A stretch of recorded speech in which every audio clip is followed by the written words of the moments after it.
नित्य रुद्र संहिता के तृतीय पार्वती खंड में 28वां अध्याय। पार्वती द्वारा परमेश्वर शिव की महत्ता प्रतिपादन करना और रोषपूर्वक जटाधारी ब्राह्मण को फटकारना। शिव का पार्वती के समक्ष प्रकट होना। पार्वती जो बोली, मैं तो यही समझती थी कि ये कोई अन्य ही आया है, किंतु अब मैंने सब कुछ जान लिया है। क्रोध तो बहुत आ रहा है, किंतु ब्रह्मचारी होने से तुम विशेष रूप से अवैध हो। हे देव, आपने जो कहा है उसे मैंने जान लिया, वो सब मिथ्या है, इसके अतिरिक्त कुछ नहीं। यदि आप शिव जी को जानते होते तो ऐसे विरुद्ध बातें नहीं करते। महेश्वर जो इस प्रकार का वेश धारण करते हुए देखे जाते हैं, उसका यही कारण है कि वे लीला करने के लिए भी वैसा वेश धारण करते हैं। आप ब्रह्मचारी का रूप धारण कर मुझे छलना चाहते हैं, इसीलिए कुतर्क से भरी हुई ऐसी बातें मुझसे कह रहे हैं। शंकर के स्वरूप को मैं विशेष रूप से जानती हूँ, इसलिए विचार कर यथार्थ रूप से शिव तत्व कहती हूँ। वस्तुतः वे निर्गुण ब्रह्मा है और कारण वे सगुण हो जाते हैं। जो निर्गुण होकर माया से सगुण रूप धारण करता है, उसका जन्म किस प्रकार से संभव है? वे सदाशिव सभी विद्याओं के अधिष्ठान है।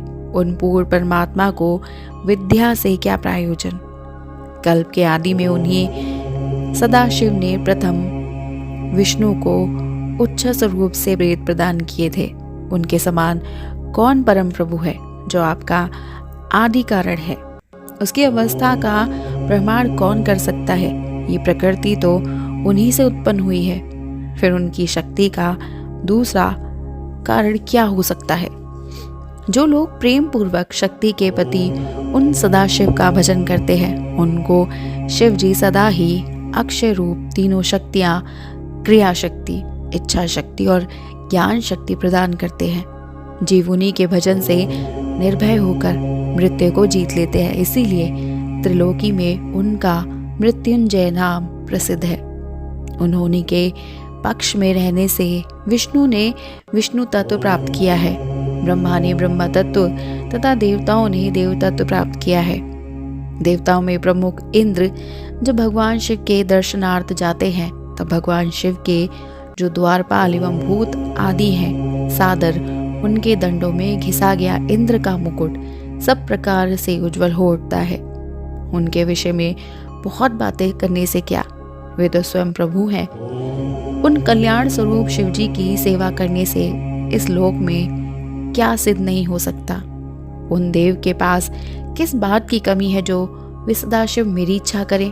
जो 7 जन्मों का दरिद्र हो, वो भी यदि शंकर जी की सेवा करे तो उनकी सेवा में उस लोक में स्थिर रहने वाली लक्ष्मी की प्राप्ति होती है, जिन्हें संतुष्ट करने के लिए 8 सिद्धियां सदा नीचे की ओर मुख किए, जिनके आगे सदा नृत्य करती हैं, उनके हित होना कहाँ से दुर्लभ है?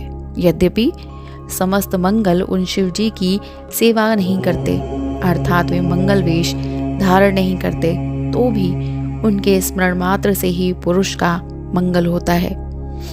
जिनकी पूजा के प्रभाव से निरंतर समस्त कामनाएं पूर्ण हो जाती हैं, उन निर्विकार शंकर में विकार कहाँ से हो सकता है? जिसके मुख से शिव ये मंगल नाम निरंतर निकलता है, उस पुरुष के दर्शन मात्र से ही दूसरे प्राणी सदा पवित्र हो जाते हैं। हे ब्रह्मचारिण, जैसा आपने कहा कि चिता की भस्म अपवित्र होती है, तो देवगण उनके अंग में शोभित भस्म सिर पर नित्य क्यों धारण करते हैं? जो देव जगत का कर्ता, भर्ता तथा हरता है, गुणों से संयुक्त है, निर्गुण तथा शिव है, उन्हें कोई किस प्रकार जान सकता है? ब्रह्म स्वरूप परमात्मा शिव का रूप सदा निर्गुण है, अतः आपके सदृश शिवद्रोही उन्हें किस प्रकार जान सकते हैं? जो दुराचारी, महापापी, वेद एवं देवता से विमुख हैं, वे निर्गुण रूप वाले शिव के तत्व को नहीं जान सकते।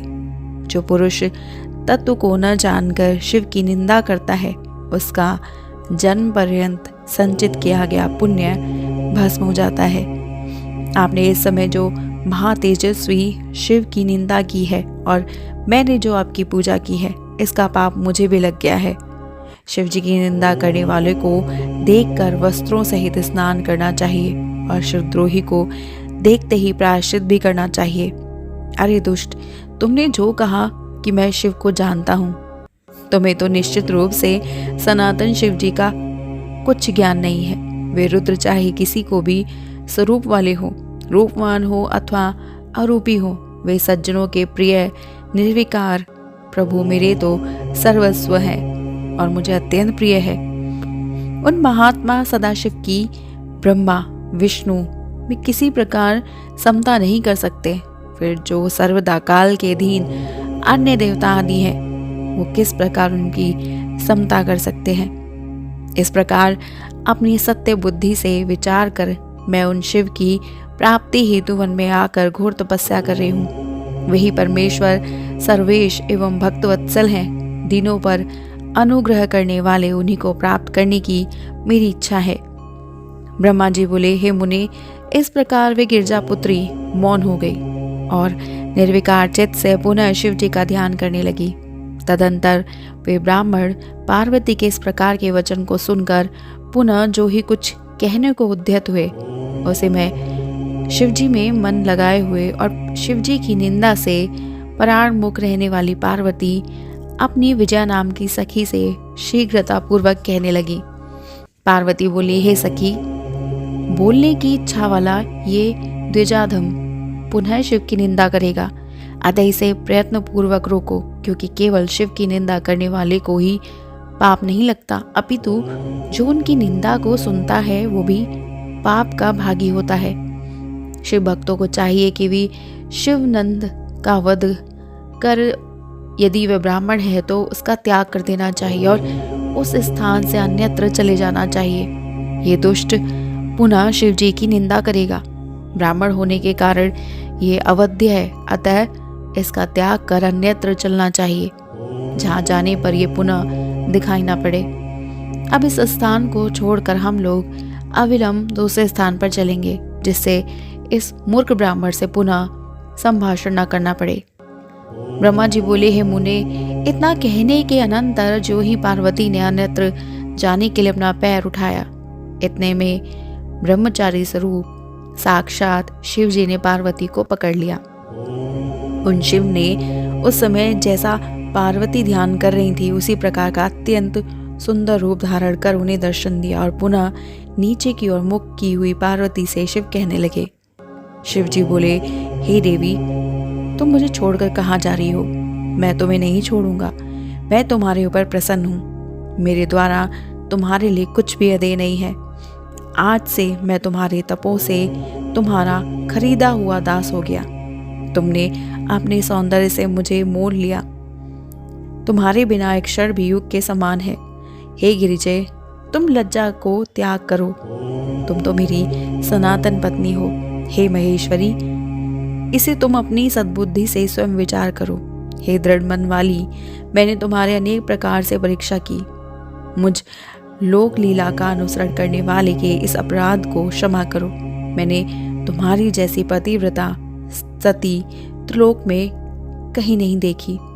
हे शिवे, मैं सर्वथा तुम्हारे अधीन हूँ। तुम अपनी कामना पूर्ण करो। हे प्रिय, तुम मेरे पास आओ। तुम मेरी पत्नी हो तथा मैं तुम्हारा वर हूँ। अब मैं तुम्हें अपने साथ लेकर पर्वतों में उत्तम अपने घर कैलाश को चलूंगा। ब्रह्मा जी बोले, देव शंकर जी के इस प्रकार कहने पर पार्वती को बड़ा आनंद प्राप्त हुआ और उन्हें पूर्व समय में तपस्या के कारण जो दुख हुआ था वो तत्क्षण ही दूर हो गया। हे मुनि सत्तम, पार्वती का सारा श्रम दूर हो गया, क्योंकि फल के प्राप्त हो जाने पर प्राणी का पूर्व में किया हुआ सारा श्रम नष्ट हो जाता है। इस प्रकार श्री शिव महापुराण के अंतर्गत नित्य रुद्र संहिता के तृतीय पार्वती खंड में पार्वती को शिव रूप दर्शन नामक 28वां अध्याय पूर्ण हुआ और हमारा अगला अध्याय है शिव और पार्वती का संवाद, विवाह विषयक पार्वती के अनुरोध को शिव द्वारा स्वीकार करना नामक 29वां अध्याय। और इसे जानने के लिए सब्सक्राइब कीजिएगा हमारे YouTube channel voice of tales को और हमारी वीडियो को लाइक शेयर सब्सक्राइब करना मत भूलिएगा। हर हर महादेव।